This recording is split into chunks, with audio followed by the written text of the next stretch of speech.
So we hear a lot about the end of the world. I'm going to give 3 reasons why you don't have to be afraid of when Jesus returns. Number 1, when he comes, he will be king over the whole earth. So basically, instead of having a president, you will have King Jesus here ruling over the entire world. And there will be peace. His throne will be on the earth, physically set up. It's going to be amazing. Number 2, when he returns, all who have followed him will receive immortal bodies like him. That means no more pain, no more death, no more disease. Nothing could harm you. Number 3, if you are on his side, he says you will be a ruler with him. You're going to inherit his kingdom and even be given a crown. So basically, the return of Christ is going to be great for you if you followed him. But for those who followed the Antichrist, well,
this is Jaron with AOC Network, and that was a brief clip of a future episode we have planned. As you know, we normally have longer episodic videos, and we are working hard on the next episode. And before I talk about that, I want to cover something that we looked at in the previous little short clip that we shared a couple days ago. We looked at how Jesus said that there will be many things that will happen leading up to his return. There will be wars and rumors of wars. There will be pestilence. There will be famine. There will be many calamities that come against our world.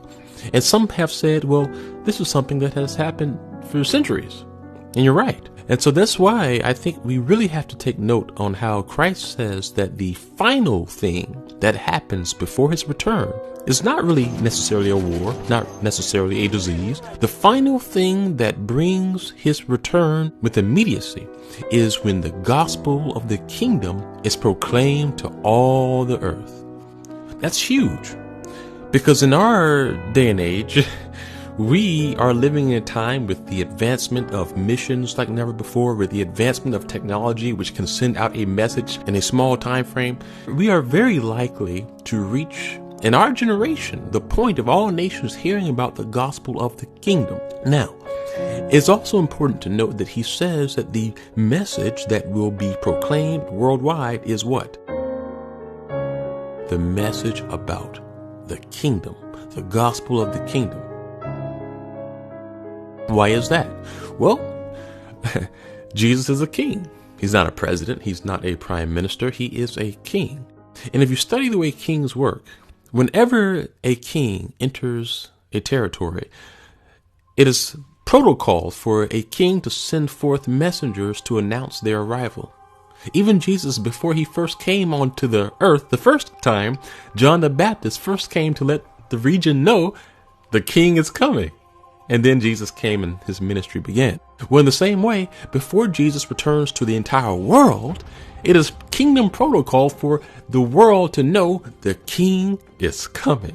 And so before he returns, the entire world must hear the good news about his kingdom, that he is a king who is about to show up. And in our generation, that message is being proclaimed like never before.